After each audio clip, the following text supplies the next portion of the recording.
Well, I've been called a lot of things over the years. Frugal, cheap, out of touch, old-fashioned. And you know what?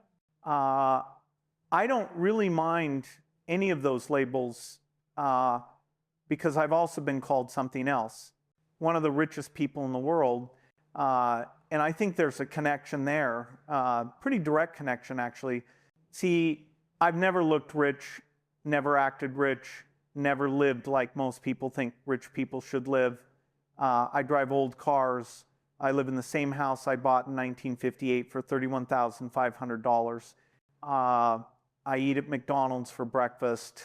I wear cheap suits. To most people looking at me, I probably look ordinary, maybe even broke. And that's exactly how I like it. Now, before we go any further, let me say something out loud that most people only whisper. A lot of famous billionaire frugal habit stories get mixed together online. People blend me, Warren Buffett, and other disciplined investors into one cartoon character who eats the same breakfast forever and never buys anything new. The 1,958 house in the McDonald's breakfast story, for example, is widely reported about Warren Buffett. And I'm not saying that to nitpick. I'm saying it because the person is not the point. The mechanism is the point. Today, I want to talk about something most people completely misunderstand, something I call stealth wealth, the art of being rich while looking broke, and more importantly, why acting broke is actually one of the fastest ways to become rich. This is going to challenge everything you think you know about wealth, everything society tells you about success, everything your friends and family might expect from you. But if you can embrace this concept, if you can internalize what I'm about to share, it will change your financial life forever. So let me start with a question. Why do most people want to be rich? Think about it. Really think. For most people, it's not actually about the money. It's about what the money represents. Status, respect, admiration, proof that they've made it. They want to be rich so they can show people they're rich. The big house, the luxury car, the designer clothes, the exotic vacations. They want everyone to see they've succeeded. And that right there, that's why most people never actually become rich, because they're spending all their money trying to look rich instead of actually being rich. Let me tell you something I learned a long time ago. Real wealth is invisible. You can't see it. You can't show it off. It's numbers in an investment account. It's ownership in businesses. It's assets that quietly compound year after year. The stuff you can see, the cars, the houses, the clothes, that's not wealth. That's the opposite of wealth. That's spending. That's consumption. That's money leaving your pocket, never to return. So here's the first stealth wealth hack, the foundation of everything else. Train yourself to value being rich over looking rich. This sounds simple, but it's incredibly hard for most people because we're social creatures. We care what others think. We want respect and admiration. And society has trained us to believe those things come from visible displays of wealth. But here's what I've learned. The respect and admiration from looking rich, it's shallow, it's temporary, it's from people who don't really matter. The respect that comes from actually being rich, from having real wealth, real security, real freedom, that's different. That's respect from people who understand what matters. That's respect that lasts. When I was young, I could have bought fancy cars. I was making good money, but I chose not to. I drove modest cars. And you know what? Some people looked down on me. They thought I was cheap or unsuccessful, but I didn't care because I knew something they didn't. Every dollar I didn't spend on impressing them was a dollar that was compounding. Every year I drove an older car was another year my wealth grew. And decades later, Where are those people now? Most of them are still working, still struggling, still trying to keep up appearances, and I'm financially free. I have more wealth than I could ever spend. I can do whatever I want. So who made the better choice? The person who looked successful or the person who became successful? That's the first hack, value being rich over looking rich, and everything else flows from that shift. Now, the second hack, and this one's practical and powerful, drive a car that's at least 5 years old and buy it with cash. Cars are one of the biggest wealth destroyers there is. Not because you need a car, most people do need transportation, but because of how people buy cars. They finance new cars, luxury cars, cars they can't afford, and they justify it by saying, I work hard, I deserve a nice car, or a car is important for my image. But here's the math. Let's say you buy a $40,000 new car with a 5-year loan at 5% interest. Your monthly payments is about $750. Over 5 years, you'll pay about $45,000 total. And at the end, your car is worth maybe $20,000. So you've spent $45,000 to own something worth $20,000. You've lost $25,000. Now, take a different approach. Buy a 5-year-old version of that same car for $20,000. Pay cash and invest the $750 you would have been spending on car payments over 5 years at 10% returns. That $750 a month becomes about $57,000. So you've gained $57,000 instead of losing $25,000. That's an $82,000 difference. $82,000 from one decision, one choice to act broke instead of acting rich. And that compounds over your lifetime into millions of dollars. I've never owned a new car, never. I've always bought used, reliable cars and driven them until they couldn't be driven anymore. And people have made fun of me for it. But you know what? Those people are broke and I'm not. So that's hack number 2. Drive an old car, buy it with cash, and invest the difference. Now, since we're talking about cars, let me add something that deepens the point. Frugality isn't the same thing as never caring about anything. Sometimes you can want something expensive and still practice stealth wealth. There's a famous story about me in a Porsche 959 that got stuck in legal and import limbo for years with storage fees piling up daily. Whether you care about cars or not, the lesson is patience and restraint. I wanted the thing, but I didn't turn it into an ego parade. I waited. I handled the cost quietly. And the rules eventually changed so historically significant vehicles could be imported under a show or display framework. That's stealth wealth in the real world, not never want anything. It's never let wanting something turn you into someone else's profit center. Now, the third stealth wealth hack, and this is a big one, live in a house that costs less than you can afford, preferably much less. Housing is the biggest expense for most people. The mortgage, the property taxes, the maintenance, the utilities, it all adds up. And most people stretch themselves to buy the biggest house they can possibly afford. They think a big house is a sign of success, that it shows they've made it. But all it really shows is that they're house poor, they have a nice place to live, but they have no money for anything else, especially not for investing. I bought my house in 1958, paid cash.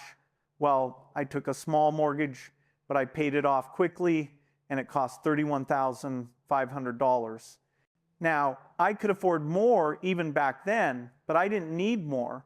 The house was comfortable. It was in a good neighborhood. It had enough space for my family. Why would I spend more? Why would I tie up more of my capital in a house that doesn't produce income? Because that's the thing about houses. Unless you're renting it out, your house doesn't make you money. It costs you money every month for decades. So the bigger and more expensive your house, the less money you have available to invest in assets that do make money. Here's what I recommend. Buy a house that costs no more than 2.5 times your annual income, ideally less. Put 20% down to avoid PMI. Get a 15-year mortgage, not a 30-year one. And here's the key. Don't upgrade just because you get a raise. Stay in that modest house.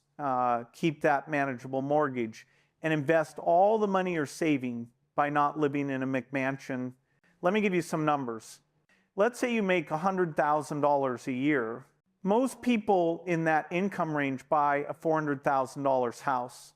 Big mortgage, high payments, but if you buy a $200,000 house instead, your payment might be $1,500 a month instead of $3,000. That's $1,500 a month. You can invest over 30 years at 10% returns.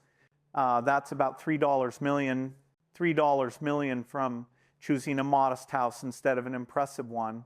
That's the difference between retiring wealthy and retiring broke, between having freedom and staying trapped in the rat race, all because of where you chose to live. So that's hack number 3. Live in a house that's smaller and cheaper than you can afford. Invest the difference. Now, the 4th hack, simple, but most people won't do it. Pack your lunch instead of eating out. I know what you're thinking. Warren, really? Packing lunch? But hear me out, because this is about more than lunch. Let's say you spend $15 a day eating out for lunch.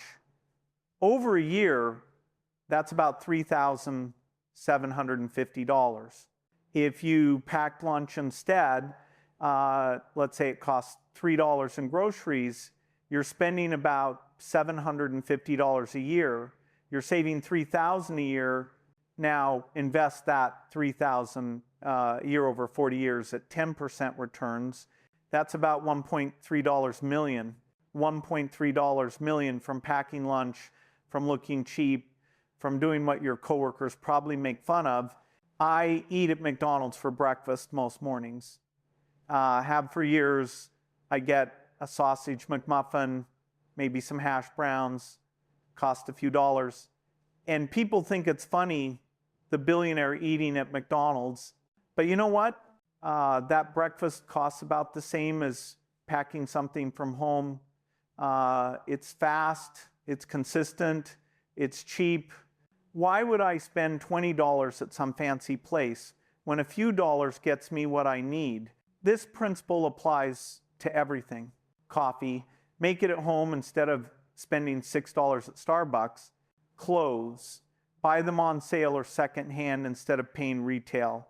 Entertainment, find free or cheap options instead of expensive ones. Every single one of these small decisions adds up. Individually, they seem insignificant, but collectively, over decades, they're the difference between wealth and poverty. Most people think it's just $5. It doesn't matter. But it does matter because $5 invested becomes $10, then $20, then $40.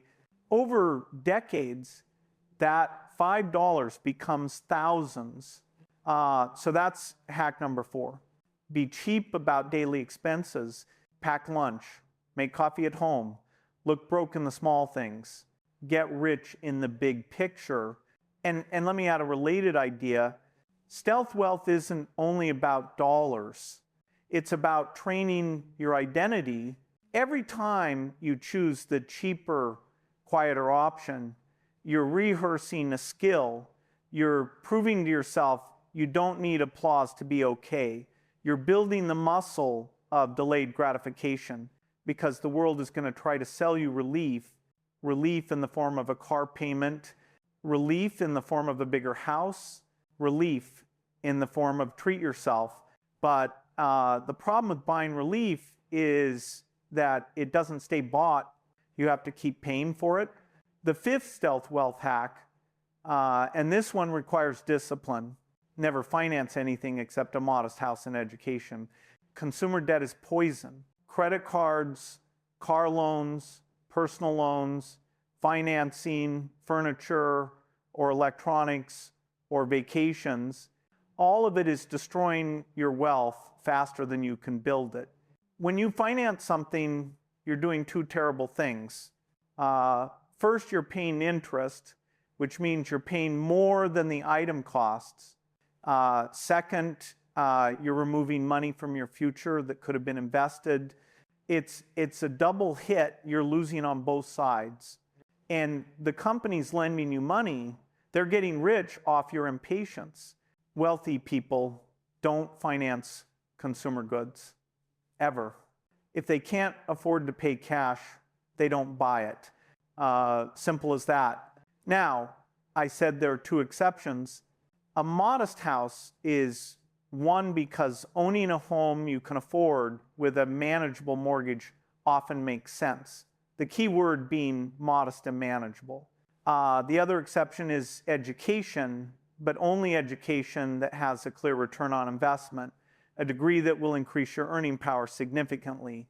Not just any degree, and even then, minimize student debt as much as possible, but everything else, pay cash or don't buy it. I've never carried credit card debt in my life, never financed a car, never taken a personal loan. If I wanted something and didn't have cash for it, I waited till I did, or I decided I didn't need it after all. That discipline, that willingness to delay gratification, that's what separates the rich from the broke. Most people want everything now. They can't wait. So they finance it and pay dearly for that impatience. Wealthy people are willing to wait, to save up, to go without temporarily so they can have financial freedom permanently. So that's hack number 5. Never finance consumer goods, pay cash or don't buy it. The 6th hack, mindset again, dress like you're one level below your position. If you're an executive, dress like a manager. If you're a manager, dress like an entry-level employee. Don't dress to impress. Dress to be practical and save money. Now, I'm not saying dress poorly or unprofessionally. I'm saying don't spend a fortune on clothes just to look successful. Buy good quality, but buy it on sale. Buy classic styles that last for years, not trendy items that go out of fashion. I've worn cheap suits my whole life. I'm not a fashion icon. I don't care about designer labels. A suit is a suit. As long as it fits and looks professional, that's good enough. People obsess over symbols, the watch, the shoes, the brand name.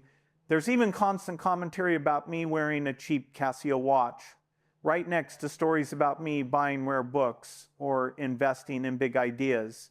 But here's the truth. If you're good at your job, people will respect you regardless of what you wear. And if you're not good at your job, expensive clothes won't save you. I've done business with people wearing jeans and t-shirts, and I've done business with people wearing $5,000 suits. You know what matters? Competence, integrity, track record, not wardrobe. So that's hack number 6. Dress one level below your position, save money, invest the difference. The 7th hack, powerful, associate with people who don't judge you for living below your means. Your peer group has an enormous influence on your spending. If you hang around people who spend a lot, who value expensive things, who judge others by their possessions, you're going to feel pressure to keep up. But if you hang around people who value wealth over status, who respect frugality, who understand that looking broke is a path to being rich, then you'll feel supported in your choices. I've always surrounded myself with people who think like me. Charlie Mayer was the same way.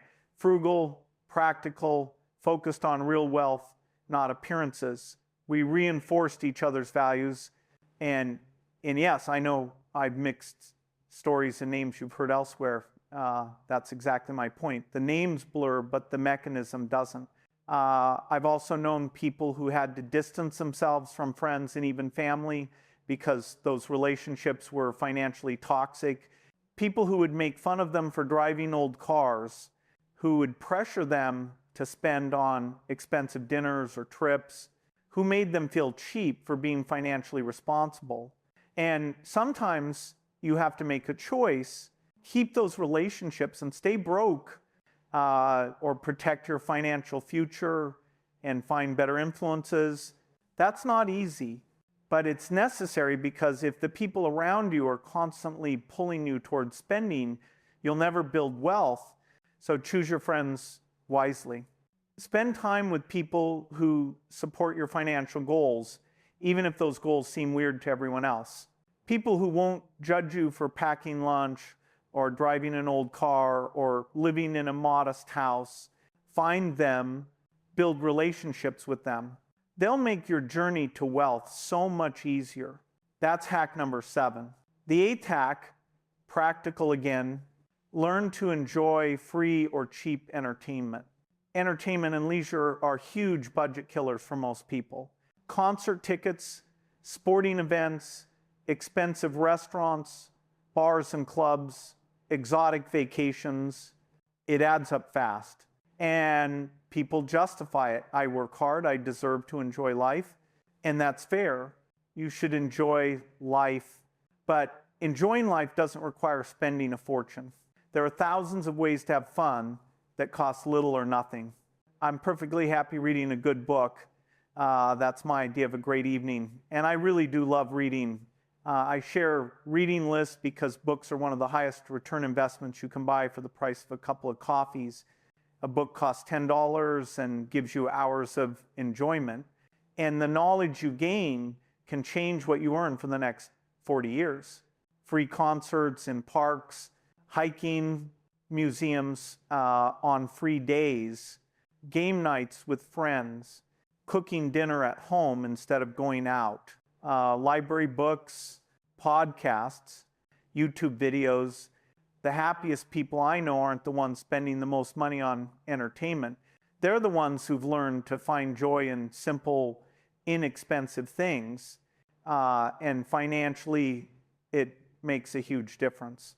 If you can keep your entertainment budget to a few hundred a month instead of a few thousand, that's money you can invest, money that compounds, money that builds freedom. So that's hack number 8. The 9th hack, subtle but important, maintain the same lifestyle even as your income grows. This is hard because as you earn more, you'll feel entitled to spend more. I'm making more, so I can upgrade.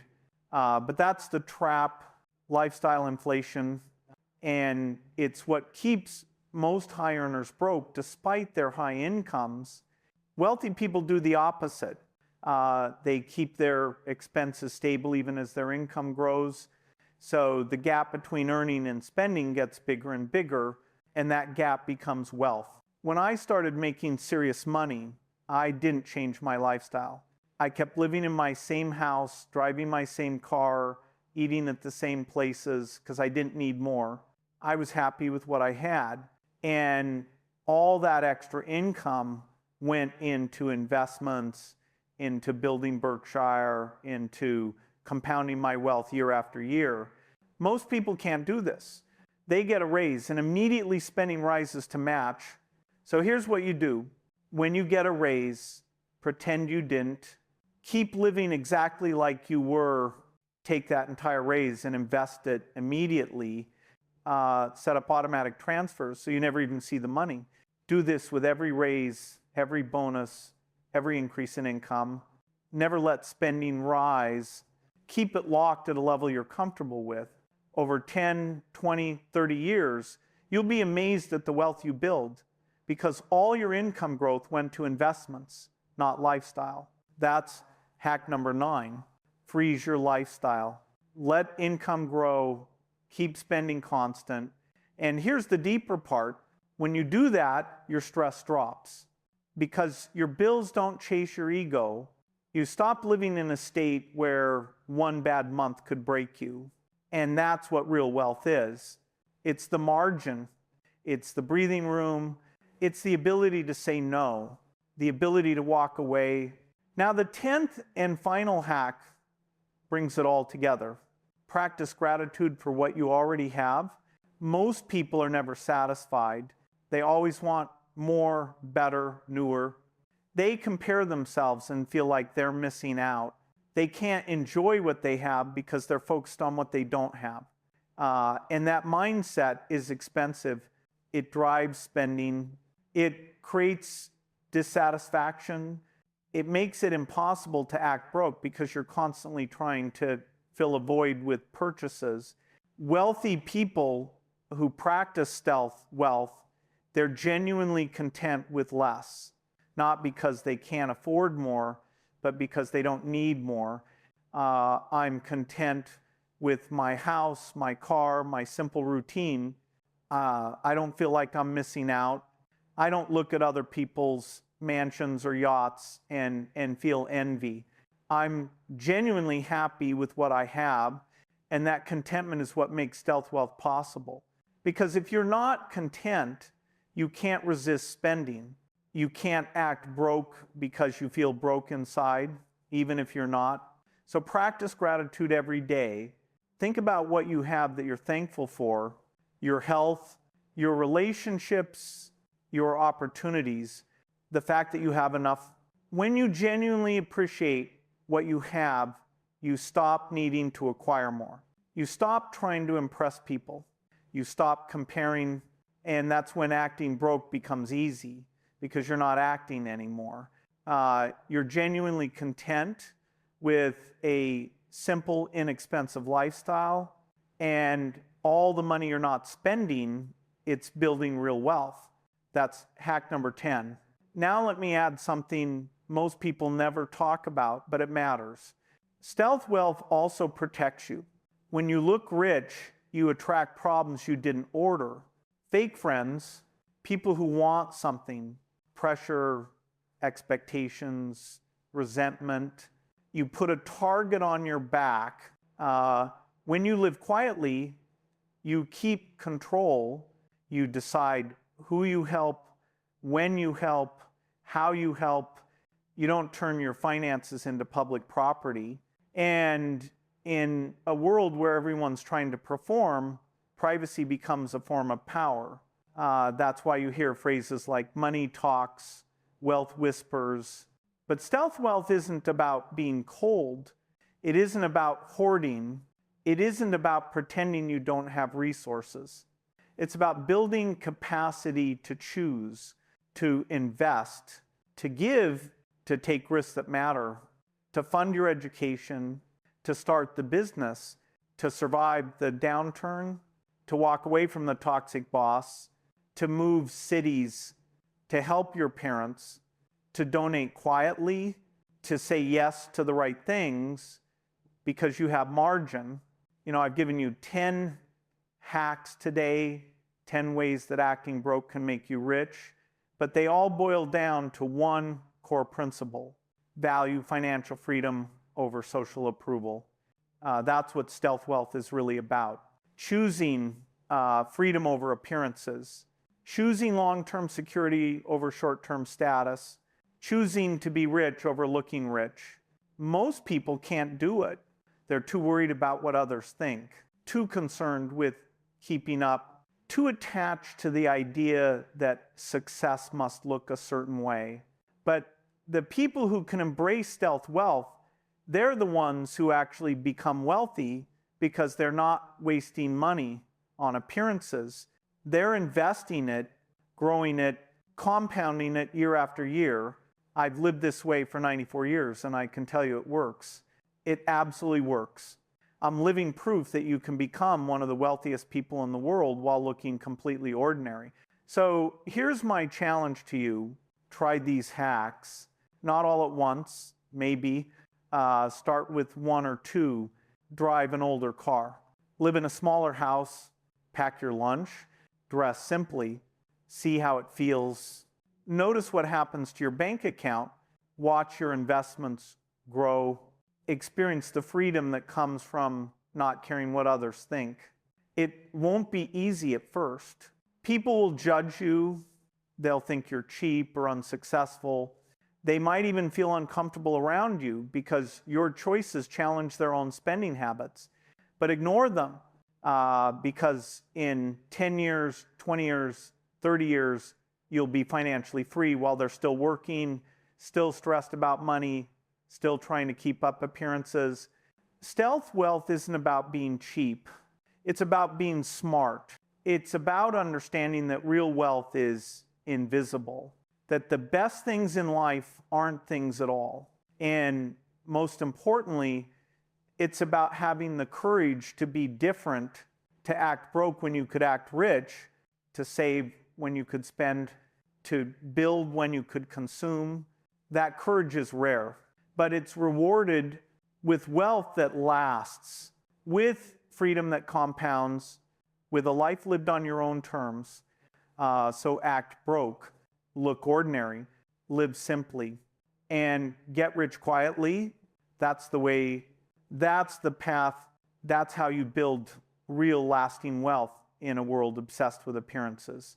Thank you for listening. And now, do me a favor. If this hit you in the gut in a good way, like the video, subscribe, and share it with one person who's tired of flexing and ready for freedom. Now, go live below your means and build that stealth wealth. You've got this